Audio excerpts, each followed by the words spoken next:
Sa number 2, chlorination sa mga bomba kag mga bubon, pabasugon sa City Health Office sa mga kabarangayan. May report si Nico Delfin.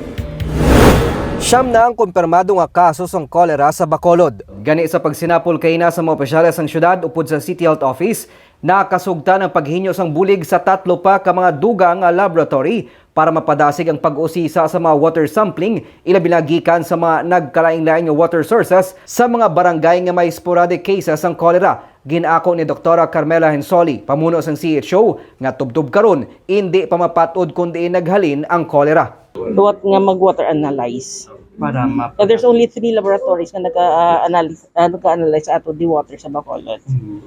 So ginaayo sila namon nga mag-parallel testing kami. para mas madasig. Para magdasig kay hindi bias for Bacolod City Health also. Mas may na nga may third party.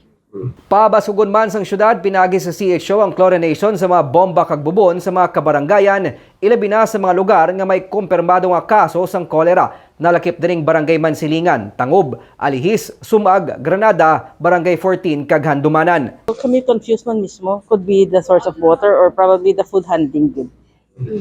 It's more ang nakita namon poor handling sang food, ang unhygienic. So mo na nag-advisory ko the other day na dapat ang water ta clean and potable. So ng hygiene ta dapat before to mag-prepare sa mga food dapat ang hugas ta. Ang sanitation pagid. May 112 naman ka mga water refilling station ang ginrecommend sang CHO para mag-untat anay sa pagbaligya sang produkto nga tubig bangod wala pa sang sanitary kag business permit. Ginosisa naman sang katapos ang Environmental Sanitation Division sang CHO pati mga food stalls ilabi na ang sa Bacolod Public Plaza kag Bacolod City Government Center. Iniagod mapasiguro man ang proper handling kag preparation sa mga ginaserbe nga pagkaon kag ilimnon sa mga customer karon nga Mascara Festival. Nico Delfin para sa DigiCast Negros.